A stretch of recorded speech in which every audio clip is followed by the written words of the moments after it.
मुळे त्याच्यामुळे आमचंही लांबत गेलं. अध्यक्षांशी बऱ्याचदा बोलत होतो आम्ही, पण ते लांबत गेलं काही ना काही कारणाने. आज योग आलाय आपल्या पुढे बोलायचा, 2 शब्द मांडायचा. तो थोडासा मी खरं तर मी बार काउन्सिलला उभी राहिलेली आहे, पण मी बार काउन्सिलच्या बाबतीत मी आपले 5 मिनिटं नंतर घेईन. आपण डायरेक्ट लेक्चरला सुरुवात करूया. लेक्चर म्हणजे मी काही फार आपल्याला कायदेविषयक त्रासदायक माहिती देणार नाही. तुम्हाला कंटाळा यायला नको असं आपण थोडंसं छोट्या छोट्या गोष्टी आहेत ज्या कधी कधी आपल्याकडनं मिस होतात, त्या आपण बघत नाहीत, त्याच्यावर आपण बोलूयात. आपण आता बघूयात पॉश. पॉश म्हणजे काय? प्रिव्हेन्शन ऑफ सेक्शुअल हॅरॅसमेंट किंवा प्रोहिबिशन ऑफ सेक्शुअल हॅरॅसमेंट. हे काय? हा पॉश सगळीकडे वापरला जातो आणि तो आपल्याकडे आहे का? सुरुवात अशी आहे की आपल्या कोर्टामध्ये याच्यासाठी काही संघटना आहे का? त्याची काही कमिटी फॉर्म आहे का? जी शाल आहे, कंपल्सरी आहे, ती आपण फॉर्म करायला पाहिजे. कसं चालतं याचं कार्यपद्धती आणि काय असतं हे आपण बघूया. आता ह्या पॉशमध्ये काय असतं तर सगळ्यात महत्त्वाचं एक कमिटी करायला पाहिजे. याच्यामध्ये इंटरनल कमिटी एक असते आणि एक लोकल कमिटी असते. इंटरनल कमिटी कुठे? जिथे 10 पेक्षा जास्त मेंबर्स आहेत तिथे इंटरनल कमिटी होते. आणि 10 पेक्षा जास्त कमी काम करणारी लोक आहेत, जी तालुका लेवल, तहसील, वॉर्ड अशा ठिकाणी राहतात, तिथे लोकल कमिटी होते. आता ह्या 2 कमिटींचं काम सेम असतं. दोघांना इक्विव्हॅलंट टू ज्युडिशियल पॉवर्स दिलेले असतात. दोन्ही कमिटींची कामं एकसारखी चालतात.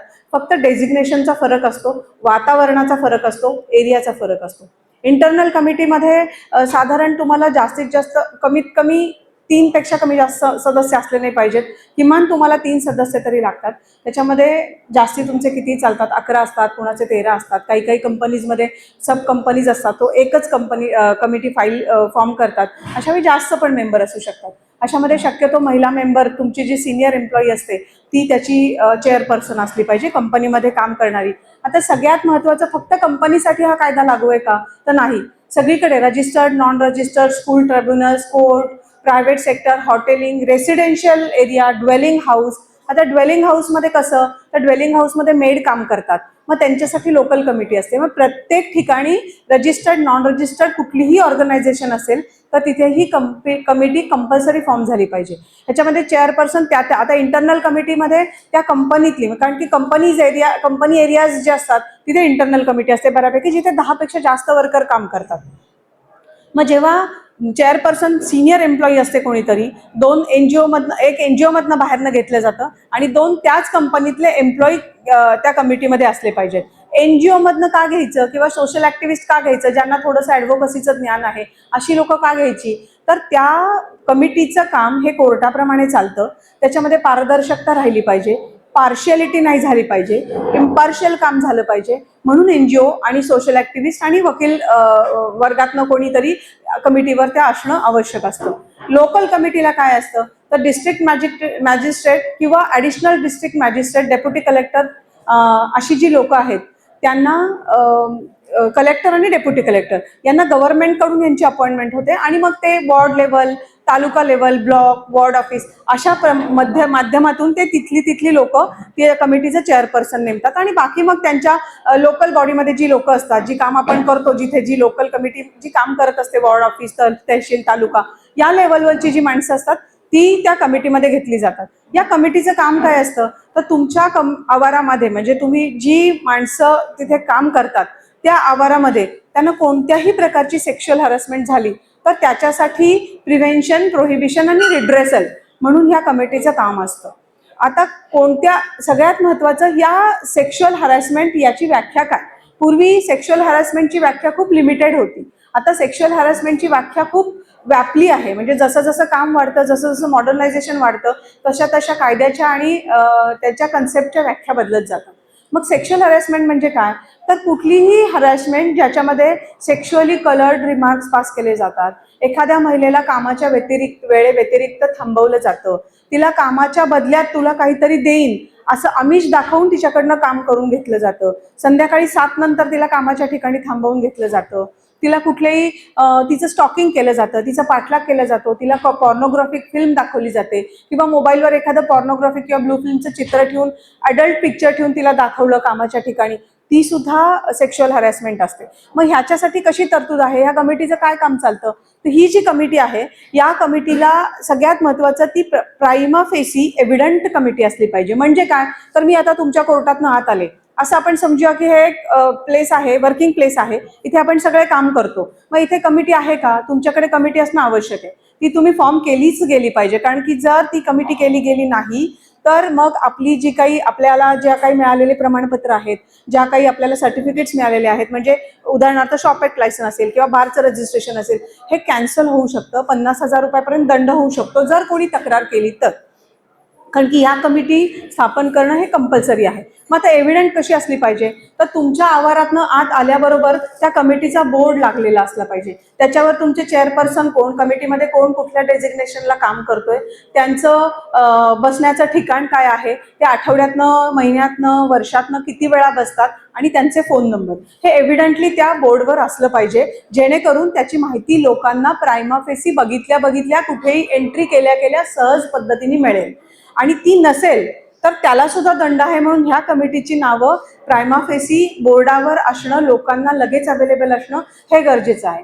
आता कोण कोण कमिटीमध्ये तक्रार करू शकतं, कोण, म्हणजे सेक्शुअल हॅरॅसमेंट म्हणजे काय आणि कोण कोण तक्रार करू शकतं. तर आता आपण एक फॉर एक्झाम्पल असं घेऊयात की आपण कोर्टात काम करतोय आणि कोर्टात काम करत असताना वकील, कोर्टाचा स्टाफ, आपल्याबरोबर येणारे पक्षकार, बाहेरून येणारे थर्ड पर्सन जे कोर्टात कामासाठी येतात, म्हणजे कंपनी असेल तर कंपनीच्या कामाशी रिलेटेड असणारे सगळ्या महिला, म्हणजे जे त्या गोष्टीसाठी बाहेरनं येणारे थर्ड पर्सन सुद्धा जर ते तिथे कामासाठी येत असतील तर त्यांना देखील ही सेक्शुअल हॅरॅसमेंटची कंप्लेंट दाखल करण्याचा अधिकार आहे. कारण ते त्या ठिकाणी कामासाठी आलेले असल्यामुळं त्यांचं रिलेशन जे आहे ते कामाच्या निमित्ताने जोडलं जातं.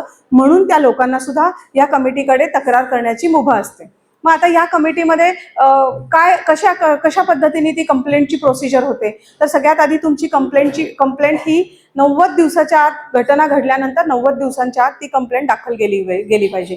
ती कंप्लेंट लेखी स्वरूपात असली पाहिजे. मग त्याचं प्रोसिजर कसं चालतं की तुमची कंप्लेंट दाखल झाल्यानंतर कमिटीकडे ती लेखी कंप्लेंट गेल्यानंतर तुमच्या समोरची जी पार्टी असते, म्हणजे ज्याला आपण आरोपी म्हणतो किंवा रेस्पॉन्डंट म्हणतो, त्यावेळी त्याला नोटीस काढली जाते. त्याला 7 दिवसाच्या आत ती नोटीस काढायची. नोटीस काढल्यानंतर त्यांनी त्याचं म्हणणं पण मांडायचं 7 दिवसाच्या आतमध्ये. त्यांनी त्याचं म्हणणं मांडल्यानंतर कोर्टासारखी प्रोसिजर होते, दोघांनाही चान्स दिला जातो त्यांचं म्हणणं मांडण्याचा. आणि बिफोर दॅट, म्हणजे प्रोसिडिंग सुरू करायच्या आधी आपल्याकडे जसं काउन्सिलिंग आलंय, मेडिएशन आलंय, तसं त्यांना ती प्रोसेस फॉलो करायला दिली जाते की त्यांचं जर आपसामध्ये मिटत असेल कुठल्याही देवाणघेवाणी व्यतिरिक्त, किंवा कॉम्पेन्सेशन हे मॅन्डेटरी असतं, कुठल्याही अशा देवाणघेवाण व्यतिरिक्त, म्हणजे की कंपल्शन केलंय, दम दिलाय, थ्रेट केलंय आणि त्यातनं काही देवाणघेवाण झाली तर हे नाही कॉम्प्रोमाइज करतायत. पण जर त्यांचं काही आपसामध्ये मिटतंय, तो एखादा जो माणूस आहे ज्याच्या विरोधात कंप्लेंट केली गेली आहे तो काही कॉम्पेन्सेशन द्यायला तयार आहे, मेंटल ट्रॉमा असतो त्याच्यामध्ये, त्याचं काही भरपाई द्यायला तयार आहे, किंवा तिचं काही नुकसान झालंय, अर्निंगचं पेमेंट तिचं थांबलं होतं, ती त्यामुळे कामाला येऊ शकली नाही, म्हणून अशा परिस्थितीत सुद्धा ती सगळी जी भरपाई आहे याच्या बाबतीत जर काही कॉम्प्रोमाइज झालं तर मग ते त्या लेवलला कॉम्प्रोमाइज होतं. त्याचं रेकॉर्डिंग ठेवलं जातं आणि इंटरनल कमिटी जी असते त्यांनी त्यांच्या एम्प्लॉयरला ते कळवायचं असतं. प्रोसिडिंग झाल्यानंतर किंवा कॉम्प्रोमाइज झाल्यानंतर जे काही त्याचा रिझल्ट असेल त्याच्या 10 दिवसाच्या आत, 10 दिवसानंतर तुम्हाला ते कळवायचं असतं. एन्क्वायरी झाल्यानंतर 10 दिवसात कळवायचं, रिपोर्ट वरती द्यायचा एम्प्लॉयरला. आणि लोकल जी कमिटी असते त्यांनी, मी मगाशी सांगितलं असं, डिस्ट्रिक्ट मॅजिस्ट्रेट किंवा additional district magistrate, deputy collector अशा लोकांकडे ते रिपोर्ट द्यायचे असतात. ही प्रोसिजर करताना या कमिटीचे जे मेंबर्स असतात त्यांना कोर्टाचे पॉवर्स दिलेले आहेत. आता काय पॉवर्स दिलेले आहेत, तर त्यांना ज्याच्या विरोधात तक्रार आहे त्याला तात्पुरत्या काळासाठी सस्पेंड करता येतं, त्याची ट्रान्सफर बाहेर केली जाते, त्याचं इन्क्रिमेंट स्टॉप करता येतं, त्याला फाईन करता येतो, त्याला कॉम्पेन्सेशन करता येतो, त्याला कामातनं टर्मिनेट पण करता येतं. कोर्टासारखे त्याला पॉवर्स दिलेले आहेत. आता नुसते ह्या ज्यांच्या विरोधात आरोप आहेत त्यांच्यासाठीच अधिकार दिलेत का, तर नाही. पूर्वी असंच होतं, पण आता जर महिलेने एखाद्या कंप्लेंट खोटी केल्याचं लक्षात आलं तर त्या महिलेस करता देखील हेच सगळे अधिकार आहेत. तिला टर्मिनेट करता येतं, तिला कामावून काढता येतं, तिला कॉम्पेन्सेशन द्यावं लागतं किंवा तिला सस्पेंड केलं जातं ठराविक काळापुरतं.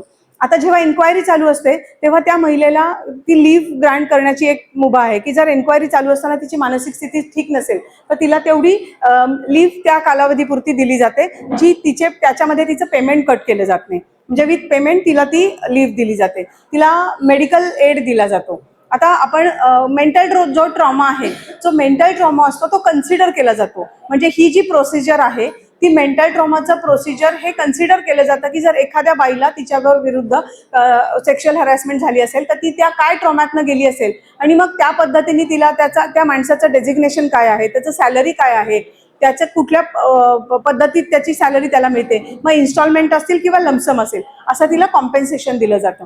याच्यामध्ये जर एखाद्याला निर्णय मान्य नसेल, तो निर्णय मान्य नसेल तर अपीलाची तरतूद आहे.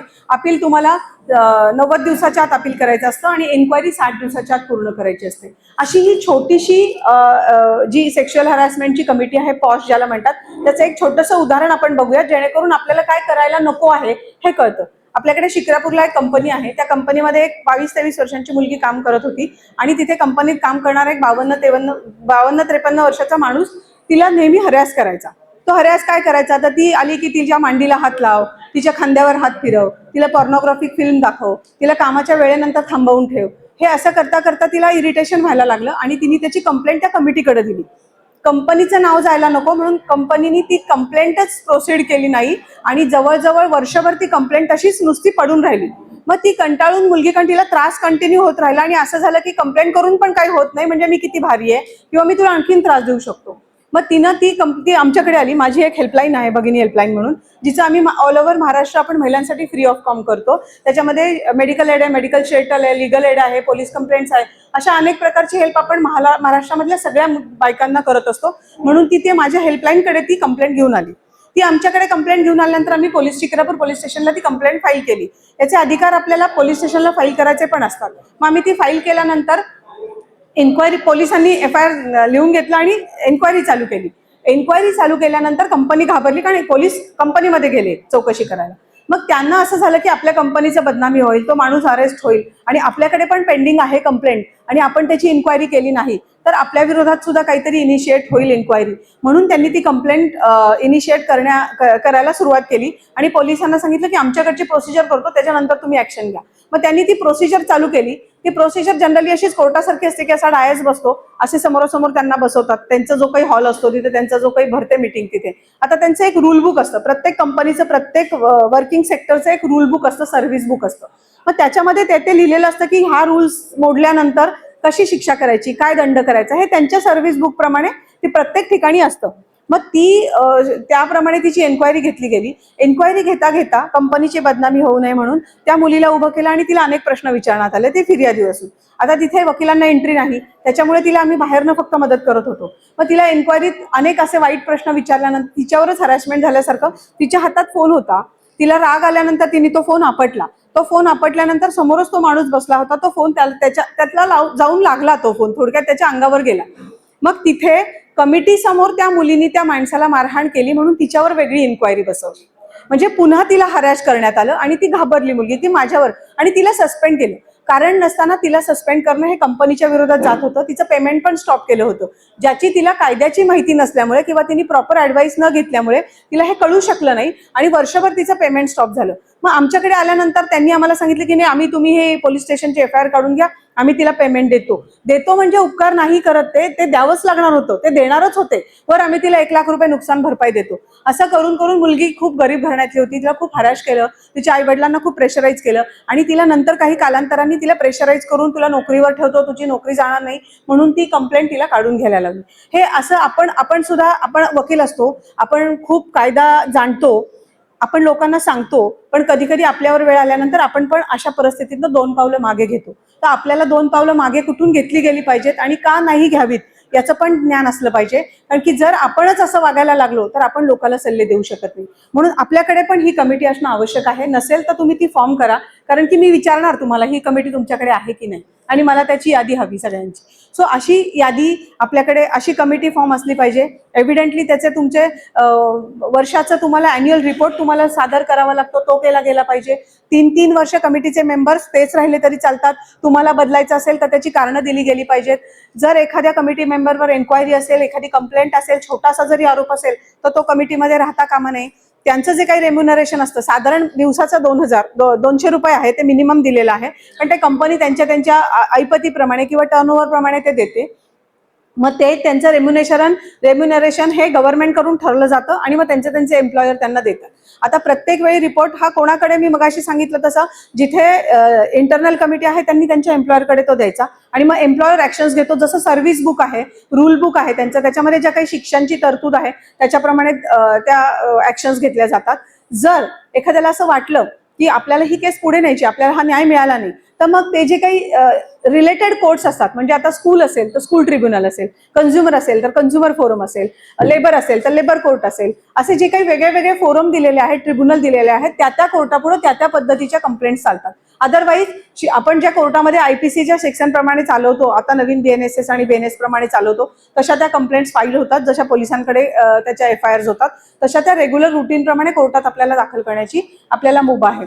हा खूप छोटा आणि सोपा कायदा आहे, याच्यामध्ये फार काही डोकं चालवण्यासारखं नाही, पण याची माहिती आपल्याला असलीच पाहिजे, कारण की ही समाजामध्ये सगळीकडे आवश्यक माहिती आहे. आता थोडक्यात आपण बघूयात, हा झाला पॉशचा कायदा. वुमेन सेंट्रिक लॉज काय काय आहेत तर ते सगळ्यांना माहिती आहेत, ते मी सांगणार नाही. पण आपण जेव्हा फॅमिली कोर्टात काम करतो, काही छोटे छोटे असे कायदे आहेत ज्याची आपल्याला माहिती नाही की आपण ते तिथे तिथे वापरू शकतो. सगळ्यात पहिल्यांदा आपण बघूयात, जेव्हा आपण डिवोर्स पेटिशन फाईल करतो तेव्हा आपल्याला एवढंच माहिती आहे की आपल्याला डिवोर्स पेटिशन फाईल करायचंय. आपण ते अंडर क्रुएल्टी, म्युच्युअल असं आपण ते फाईल करत असतो, वेगवेगळ्या डेझर्शन खाली किंवा क्रुएल्टी खाली मेंटेन. ते फाईल करत असताना आपण नवीन आपल्याकडे एक कायदा आला, डोमेस्टिक व्हायलन्स ऍक्ट. आता डोमेस्टिक व्हायलन्स ऍक्ट आपल्याला ज्युरिस्डिक्शन दिले, पोलीस स्टेशन वाईज दिले, की जे पोलीस स्टेशन आहे त्या कोर्टामध्ये, म्हणजे पुण्याला आता साधारण स्वारगेट असेल तर स्वारगेटच्या कोर्टामध्ये होईल, दुसरं कुठलं कोर्ट असेल तर त्या कोर्टामध्ये होईल, तुमच्याकडे पण तसंच ज्युरिस्डिक्शन असेल की या कोर्टाचं इथे.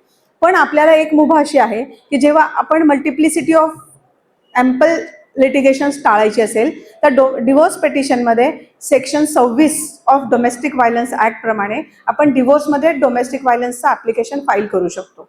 त्याच्यामध्ये आपल्याला अनेक रिलीफ, अंडर वन अम्ब्रेला आपण अनेक रिलीफ मागू शकतो, की जे आपल्याला, आपण बऱ्यापैकी आपल्याला असं वाटतं की आपण आता डोमेस्टिक व्हायलन्स फाईल करतो. आता डोमेस्टिक व्हायलन्सच्या वेळी आपण 498 पण फाईल करतो, पण त्याच्यामध्ये एक सेक्शन दिलेलं आहे की ज्याच्यामध्ये डोमेस्टिक व्हायलन्सची एन्क्वायरी होत असताना किंवा केस चालू असताना जर कोर्टाच्या हे निदर्शनास आलं की इथे 498 घडलाय, तो कोर्ट सुओ मोटो ते ऑर्डर्स पास करू शकतात, तसे डायरेक्शन्स देऊ शकतात की तुम्ही 400. म्हणून सगळ्यात महत्वाचं, मी असं अनुभवलंय, मी जेव्हा डोमेस्टिक व्हायलन्स ऍक्ट आला तेव्हापासून मी डोमेस्टिक व्हायलन्सची प्रॅक्टिस करते, तेव्हा असं होतं की फार त्याला दुय्यम समजलं जाते की काय डोमेस्टिक व्हायलन्स 125 अशी कामं करता तुम्ही. पण असं नाहीये. जेव्हा तुम्ही डोमेस्टिक व्हायलन्स चालवता तेव्हा तुम्ही नुसतं डोमेस्टिक व्हायलन्स म्हणून बघू नका, त्याच्यामध्ये तुम्हाला सिव्हिल, क्रिमिनल, एव्हिडन्स ऍक्ट सगळे ऍक्ट वापरता येतात.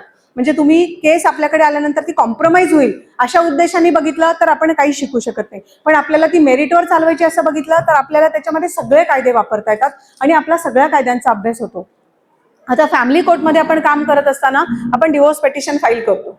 आपल्याला एक सेक्शन आहे त्याच्यामध्ये 27, सेक्शन 27, त्याच्यामध्ये आपण सेक्शन 27 प्रमाणे आपली जी काही लग्नाच्या वेळात किंवा लग्नाच्या वेळी आणि अराउंड दॅट टाइम, ज्या लग्नाच्या टाइम किंवा at the time of marriage, म्हणजे सेम दिवशी किंवा त्या वेळात जी काही प्रॉपर्टी मिळते बायकांना, किंवा दोघं मिळून जॉईंट नेमर प्रॉपर्टी घेतात, जे काही स्त्रीधन मिळतं, ही सगळी प्रॉपर्टी आपल्याला सिव्हिल प्रमाणे डिवोर्स पेटिशन मध्ये क्लेम करता येते. त्याच्यासाठी त्याचं ऍप्लिकेशन, सब ऍप्लिकेशन म्हणून क्लेम करता येतं. पण हे ऍप्लिकेशन आपल्याला वेगळं, म्हणजे कुठलंही पेटिशन पेंडिंग नसताना आपल्याला केवळ 27 खाली ऍप्लिकेशन करता येत नाही. आपल्याला त्याला कुठलं तरी लिटिगेशन पेंडिंगच असावं लागतं, तर आपल्याला 27 प्रमाणे ते आपल्याला हे, त्याच्यामध्ये मग तुम्हाला पार्टनरशिपचा सूट करता येतो का नाही करता येत, कारण त्याच्यात असं स्पेसिफिक डिस्क्रिप्शन आहे की लग्नाच्या वेळी किंवा लग्नाच्या दिवशी जेव्हा केव्हा ती जॉईंट प्रॉपर्टी असेल किंवा ते स्त्रीधन मिळालेलं असेल किंवा गिफ्ट्स येतात, ती जी प्रॉपर्टी आहे त्याचा क्लेम आपण डिवोर्स पेटिशनमध्ये आपण त्या संबंधित प्रोसिडिंग, म्हणजे किंवा वॉर्ड्स आणि गार्डियनशिप, जे काही आपले फॅमिली कोड सेक्शन 7 प्रमाणे, पूर्वी असं होतं की आता आपण गार्डियन्स आणि वॉर्डचा जो ऍक्ट आहे तो आपल्याला डिस्ट्रिक्ट कोर्टात फाईल करायला लागायचं ते ऍप्लिकेशन. आता असं आहे की सेक्शन 7 आणि 8 फॅमिली कोर्ट ऍक्ट प्रमाणे आपल्याला तो फॅमिली कोर्टात दाखल करता येतो. मग ह्या सगळ्या गोष्टींना आता हे जे सगळे छोटे छोटे सेक्शन्स आहेत जे आपण फॅमिली कोर्ट ऍक्ट आणि आपण सिव्हिल, क्रिमिनल, एव्हिडन्स हे सगळं एकत्र करतो, हे खूप मायन्यूट आहेत, हे सगळं आपल्याला बघता आलं पाहिजे. आता आपण सगळ्यात महत्वाचं, आपण डिवोर्स पेटिशन फाईल करतो ते साधारण आपल्याला 1 वर्षाचा कालावधी तरी झाला पाहिजे की आपल्याला डिवोर्स पेटिशन फाईल करायला लागते. पण आफ्टर अगदी लग्न झाल्यानंतर दुसऱ्या तिसऱ्या दिवशी जर आपल्याला असे खूप पेटिशन्स आहेत, अशी खूप कारणं आहेत की आपल्याला लगेच फाईल करायचे असतात, मग याच्यासाठी सेक्शन 14 आहे, ज्याच्यामध्ये आपल्याला कोर्टाची परवानगी घेता येते की एक्सेप्शनल हार्डशिप काय आहे ती दाखवून आपल्याला दुसऱ्या दिवशी सुद्धा आपल्याला क्रुएल्टीसाठी अंडर क्रुएल्टी आपल्याला डिवोर्स पेटिशन फाईल करता येतं. आता डिवोर्स पेटिशन फाईल केल्यानंतर आपण जाऊ म्युच्युअलकडे. म्युच्युअल करतो आपण फाईल तेव्हा आपल्याला साधारण 2 वर्षाचा कालावधी, 1 वर्ष लग्न 1 वर्ष डेझर्शन. पण जेव्हा म्युच्युअल फाईल करतो अशा वेळेला आपल्याला 6 महिन्याचा कूलिंग पिरियड आहे. आपण फाईल केल्यानंतर कोर्ट साधारण 18 महिन्याचा कालावधी बघतो. म्हणजे तुमचं लग्न झाल्यापासून ते तुमचं 6 महिन्याचा कूलिंग पिरियड, हा 18 महिन्याचा कालावधी जर असेल, म्हणजे त्याला पूर्ण 2 वर्ष नसले तरी 18 महिन्याचा कालावधी असेल तर कोर्ट ते कूलिंग पिरियड तुमचा माफ करतो किंवा तुमचा त्याच्यामध्ये निकाल देता येतो. आता कोर्टाला हे एक्सेप्शनल पॉवर्स दिलेत की मग तुम्हाला ते काही एक्सेप्शनल रिझन असेल तर तुम्ही तो अर्ज करून तो कूलिंग पिरियड पण तुम्हाला ऑफ करता येतो. सगळी कोर्ट करत नाहीत, पुण्यामध्ये सगळी कोर्ट करत नाहीत, एखादं कुठलं तरी कोर्ट करतो.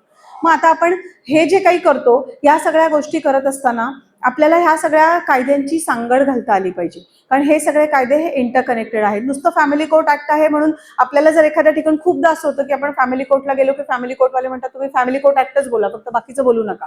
पण तसं नाहीये. आपल्याला civil, criminal, evidence act, family court act याची सांगड घालता आली पाहिजे. हे सगळं जेव्हा आपण करू शकू तेव्हा आपण खऱ्या अर्थाने प्रॅक्टिस करतो. पण आपणच स्वतः आपण नाही फक्त डीबी बघूयात, नाही फक्त 125 बघूयात असं जर आपण करायला लागलो तर मग आपला सर्वांगीण विकास खुंटतो. म्हणजे प्रत्येक मॅटर कॉम्प्रोमाइज तुम्ही कराच, ते केलंच पाहिजे कारण काउन्सिलिंग आपल्याकडे आहे. पण त्याआधी आपल्याला त्याच्यात मेरिट काय आहे, आपल्याला हे वेगवेगळे कायदे वापरून कसं पुढे जाता येईल, या सगळ्यांची माहिती जर आपण घेतली तर आपण नक्की या क्षेत्रामध्ये आपल्याला सगळ्या बाजूनी सर्वांगानी सगळीकडून ज्ञान मिळतं आणि आपण याच्यात पुढे जाऊ शकतो. आता याच्यामध्ये वॉइड मॅरेज आणि वॉइडेबल मॅरेज ह्याच्यात सगळ्यात महत्त्वाचं आहे. हे कधी करता येतं आपल्याला, जेव्हा आपल्याला अनलमेंट मागायची तेव्हा वर्षभराच्या आतच हे पिटिशन फाईल झाले पाहिजे. कधी कधी असं होतं की 1-2 वर्षांनी पण अनलमेंट येते, बरोबर आहे. मग त्याच्यामध्ये काय होतं की जेव्हा एखादा फ्रॉड असेल, एखादं चिटिंग असेल आणि ते आपल्याला वर्षभरानंतर कळलं, उघडकीस आलं, किंवा बायगॅमी असेल म्हणजे एखाद्या आपल्या नवऱ्याने दुसरं लग्न केलेलं असेल किंवा पहिलं त्याचं लग्न झालेलं असेल आणि आपल्याला ते कळलं, तेव्हा आपण अनलमेंटसाठी जाऊ शकतो. त्याच्यानंतर दुसरा एक अनलमेंटचा प्रकार आहे वॉइड मॅरेज, वॉइडेबल मॅरेज आणि वॉइड मॅरेज. मग त्याच्यामध्ये आपल्याला वर्षभराच्या आत करता येतं. कधी करता येतं तर इम्पॉर्टन्सी असेल किंवा लग्न तुमचं कन्झ्युमेट झालं नाही. तर लग्न कन्झ्युमेट झालं नाही म्हणजे काय, तर नवरा बायको म्हणून तुमचं फिजिकल रिलेशन आलेच नाहीत, त्याला म्हणतात लग्न कन्झ्युमेट न होणं. आणि मग अशा वेळी ते अंडर वन रूफ जरी राहत असतील, खूप लोक मी खूप ठिकाणून लोक माझ्याकडे तर तेव्हा सांगतात की मॅडम आम्ही तर एकत्र राहतोय, कसं करता येईल. पण त्याचं बंधन नाहीये. तुम्ही एक अंडर वन रूफ जरी राहत असाल तरी नवरा बायकोंना कुठल्याही वेळ काय सेक्शन खाली म्हणजे क्रुएल्टी पण अंडर वन रूफ असेल तरी तुम्हाला फाईल करता येते. त्याच्यासाठी बंधन नाहीये की वेगळंच राहायला पाहिजे किंवा तुम्ही 6 महिने सेपरेटच राहायला पाहिजे, असं कुठल्याही हिंदू मॅरेज ऍक्ट किंवा म्युच्युअल डिव्होर्समध्ये असं कुठलंही बंधन नाही. फक्त तो कायदा आपल्याला वापरता आला पाहिजे. मग आता आपल्याला इम्पॉर्टन्सी आहे. आता खूपदा असं होतं इम्पॉर्टन्सी म्हणजे माणूस नपुंसक आहे, तर नपुंसक हा एकच क्रायटेरिया नाहीये, त्याच्यामध्ये एक लिगल इम्पॉर्टन्सी नावाचा एक भाग आहे. तर what is mean by legal importancy, तर एखाद्या माणसाला एखाद्या बाईबरोबर फिजिकल रिलेशन करूशी न वाटणं, तेवढ्या वेळापुरतं तो खूप सक्षम आहे, तो सगळं करू शकतो, पण त्या वेळी त्याला ते करता येत नाही किंवा काही कारणाने तो डिसमूड होतो, त्याला नर्वसनेस येतो, त्याला म्हणतात लिगल इम्पॉर्टन्सी.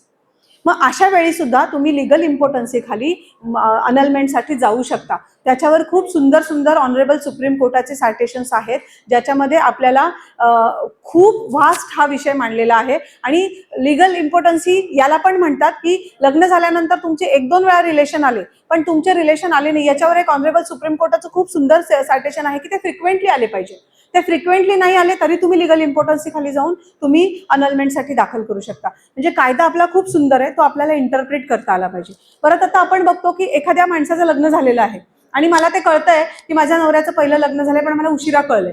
मग अशा वेळी मी काय करू शकते, आता माझं लग्न बेकायदेशीर आहे कारण पहिलं लग्न नवऱ्याचं जे आहे ते कायदेशीर आहे, मग दुसरं लग्न बेकायदेशीर आहे. मग अशा वेळी आपण आपल्यासाठी कायद्यातनं काय मागू शकतो, डिवोर्स मागताच येत नाही कारण तुम्हाला डिवोर्सला जायला ग्राउंडच नाही कारण तुमचंच लग्न बेकायदेशीर आहे. मग आपण स्पेसिफिक रिलीफ ऍक्ट सेक्शन 37 खाली आपण त्याचं आपलं जे आयडेंटिटी आहे ती डिसाईड करून मागतो की whether I am a legally wedded wife of this husband, ही आपल्याला कोर्टाकडनं डिक्लेअर करून घ्यावी लागते. पूर्वी तो सिव्हिल सूट व्हायचा, आता तो फॅमिली कोर्ट ऍक्ट सेक्शन 7 खाली आपल्याला ती लिगल आपली आयडेंटिटी डिसाईड करून घेता येते स्पेसिफिक रिलीफ ऍक्ट प्रमाणे. सो असा हा खूप सुंदर कायदा आहे. आपण बोलायला लागलो तर याच्यावर खूप वास्ट आहे, आपल्याला खूप वेळ लागेल, वेळ पुरणार नाही. खूप छोट्या छोट्या गोष्टी आहेत. लग्न होतं आपण 494, आता आपण खूप लोक सांगतात की अडल्ट्री हा विषय उडाला, त्याच्यावर FIR दाखल होत नाही. पण अडल्ट्रीवर आपल्याला डिव्होर्स पिटिशन फाईल करता येतात. जेव्हा तुम्ही अडल्ट्रीवर पिटिशन करता तेव्हा ज्या माणसाचं किंवा ज्या बाईचं नाव तुम्ही घेता त्याला मॅन्डेटरी आहे त्याला पार्टी करणं, नाही तर तुमचं डिव्होर्स पिटिशन डिसमिस होतं. त्याच्यावर सायटेशन्स आहेत, रुलिंग्स आहेत. मग काही काय होतं, आपण एखादं ओव्हररूल झालेलं सायटेशन घेऊन बसतो आणि आपण त्याला अपडेट राहत नाही म्हणून आपल्याला कळत नाही. मग अशा वेळी ते मॅन्डेटरी असणारं जे आहे तो कायद्यामध्येच दिलेला आहे. मग आता 494 दुसरं लग्न केलं, आपली FIR होत नाही, कारण दुसरं लग्न कधी प्रूव्ह होत नाही का, आता सप्तपदी प्रूव्ह होत नाही का, नुसत्या फोटोनी किंवा मुलांना नावं लावल्याने दुसरं लग्न प्रूव्ह होत नाही. आपल्याकडे अशा कितीतरी केसेस पेंडिंग आहेत, ज्यांनी दुसरी लग्न केली, त्यांनी त्यांची नावं स्वतःची मुलांना लावली, त्यांच्या नावावर बँकेत डिपॉझिट ठेवले, त्यांना नॉमिनी केलंय, पण त्यांचं लग्न प्रूव्ह होत नाही. कारण की ते लग्न कायदेशीररित्या आपल्याला प्रूव्ह करता आलं पाहिजे. म्हणजे काय, तर सप्तपदी प्रूव्ह झाली पाहिजे, ब्राह्मणांनी येऊन सांगितलं पाहिजे. नुसता तुमचा फोटो चालणारा नसतो की तुमचं लग्न झालं, फोटो आपण दाखल केला म्हणून यांचं दुसरं लग्न झालं. मग ते आता ह्या गोष्टी आपल्याला छोट्या छोट्या माहिती असल्या पाहिजे. लिव्ह इन रिलेशनशिप आहे. लिव्ह इन रिलेशनशिप म्हणजे काय, तर लिव्ह इन रिलेशनशिपमध्ये तुम्हाला एक कायद्याने फॉर्मॅट दिलेला आहे, ज्याच्यामध्ये तुम्ही नवरा बायको सारखे राहताय हे सोसायटीमध्ये एव्हिडंट होतंय किंवा कुठेतरी दिसतंय की तुम्ही राहताय एकत्र, दोघांच्या नावाने हे लिव्ह अँड लायसन्स केलेलं आहे, तुम्ही त्याच्या नावाचं मंगळसूत्र घालताय किंवा तो तुम्हाला सोसायटीमध्ये, पार्टीजमध्ये, ऑफिसेसमध्ये इंट्रोड्यूस करतोय की ही माझ्या बायकोसारखी आहे किंवा ही माझी पत्नी आहे, पण तुम्ही लग्न केलेलं नाही. अशा वेळी लिव्ह इन रिलेशनशिप म्हणजे आपण आता 376 दाखल होतात, ते लिव्ह इन मध्ये 376 होतो का, तर नाही होत. पण ते आपल्याला दाखवता आलं पाहिजे, ते आपल्याला बसवता आलं पाहिजे. बऱ्याचशा गोष्टी वकिलांच्या हातात असतात की तुम्ही ड्राफ्ट कसा करता त्याच्यावर ते अवलंबून असतं. मग अशा वेळी आपल्याला काय होतं की लिव्ह इनचे हे सगळे क्रायटेरिया जर आपण पार केले तर आपल्याला ते कायद्यामध्ये जाऊन लिव्ह इन मध्ये राहणाऱ्या बाईला काय करता येतं, तर मेंटेनन्स मागता येतो. तिला मुलं झाली तर तिला वारसाने आलेल्या प्रॉपर्टीमध्ये हक्क मागता येतो आणि मुलांकरता मेंटेनन्स मागता येतो. पण कष्टार्जित प्रॉपर्टी असेल नवऱ्याची तर तिला आणि तिच्या मुलांना काही मिळत नाही. त्याची सडन डेथ झाली तर त्यांनी जर विल केलेलं नसेल तर चाइल्ड इलेजिटिमेट असेल तरी सुद्धा त्याला त्याच्यामध्ये प्रॉपर्टीमध्ये हिस्सा मिळतो. असे छोटे छोटे छोटे खूप सुंदर कायदे आहेत जे आपल्याला वापरता आले पाहिजेत आणि ज्याच्याकडनं आपण स्वतः अभ्यास करून आपण या सगळ्या गोष्टीतनं गेलं पाहिजे. म्हणून माझं असं सगळ्यांना म्हणणं आहे की आपण केवळ पेपर, TV किंवा ह्या सगळ्या गोष्टी वरवर न बघता आपण स्वतः त्या कायद्यामध्ये उतरून प्रॅक्टिकली आपण त्याचा अभ्यास केला पाहिजे किंवा प्रॅक्टिकली अनुभवलं पाहिजे. जितकी आपण प्रॅक्टिकली अनुभव याचा घेत जाऊ तितकं आपल्याला त्या ज्ञानामध्ये अजून भर पडत जाते. नुसतं आपण TV ला बघितलं, पेपरला वाचलं, बऱ्याचशा बातम्या चुकीच्या असतात, काही वेळा पत्रकारांना काही माहीत नसतं, अशातनं दिलेले असतात. म्हणून पुस्तकावर अवलंबून राहा. सायटेशन्स सुद्धा आता खूप बोगस येतात, कशातलं कशात मिक्स असतं, बऱ्याच गोष्टी असतात त्याच्यामध्ये. सो आपल्याला ऑफिशियल वेबसाईट असेल त्याचे सायटेशन वापरले पाहिजेत. हायकोर्टमध्ये आणि ऑनरेबल सुप्रीम कोर्टामध्ये आपण वेबसाईटचे इंडिया कानूनचे दिलेले सायटेशन्स चालत नाहीत, ते ॲक्सेप्ट करत नाहीत. सो आपलं ह्या बाबतीत पण अवेअरनेस असला पाहिजे. मला असं वाटतं मी फार आपला वेळ घेत नाही. छोट्याशा काही ज्या प्रायमाफेसी गोष्टी होत्या त्या आपण बोललेलो आहोत. अशा परिस्थितीत आपण मला बोलायची संधी दिली त्याबद्दल तर मी आपली मनापासून आभारी आहेच. पण एक झारखंड, आय थिंक झारखंडचंच एक उदाहरण होतं की ते जज त्या ज्युनियर मुलांना सांगत होते की तुम्ही सगळं AIचा ड्राफ्ट आणलाय आणि तुम्ही आर्ग्युमेंट वेगळंच करताय. त्याच्यामुळं काय होतं की निकाल तुमच्यासारखा देता येणार नाही, कारण की तुमचं सुसंगत नाही आहे. सो त्याचे शब्द वेगळे जातात, ते आपल्याला आपण घाईत असतो, वाचत नाही आणि आपण पटकन तसा ड्राफ्ट देतो. AI वापरू नका, वापरला तरी 10 वेळा चेक करा. आणि ह्या सगळ्या गोष्टींसाठी आपण याच्यावर काय करणार आहोत, मी निवडून येऊ न येऊ, मी आपल्या पुढे जी आज नाळ माझी आणि आपली जुळते ती कायम राहणार आहे. कारण मी इथून पुढे महाराष्ट्रामध्ये आपण सगळीकडे तुमच्या आणि माझ्या संयुक्तमाने AI वरती फ्री ऑफ कॉस्ट कार्यशाळा घेणार आहोत. जे काही एक्सपर्ट्स असतील ते आपल्याला लेक्चर्स देतील, AI कसं वापरायचं हे सांगतील, AIचे निरनिराळे टूल्स सांगतील. हे आपण कायम करणार आहोत. इलेक्शन हे अपार्ट, त्या निमित्ताने मी आपल्या पुढे आलेली आहे, पण इलेक्शन ही अपार्ट आहे. आपण ह्याच्यात सगळे मिळून काम करणार आहोत. आता VCचा जमाना आहे, VCवर पण आपण लेक्चर्स घेऊ शकतो.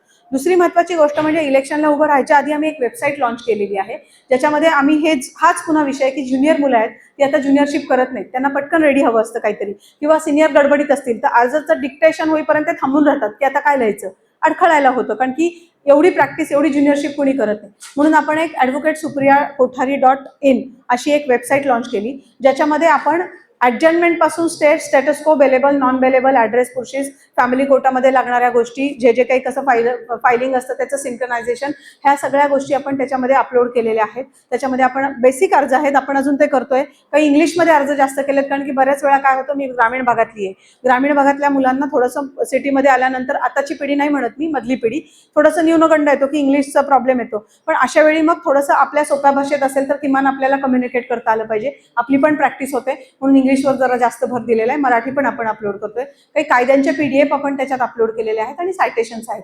असं आपण सगळ्या छोट्या छोट्या गोष्टी नवीन मुलांच्या दृष्टिकोनातून, ज्या जुन्या लोकांना, मधल्या पिढीच्या लोकांनाही कामाला येणार आहेत, असं आपण केलेलं आहे.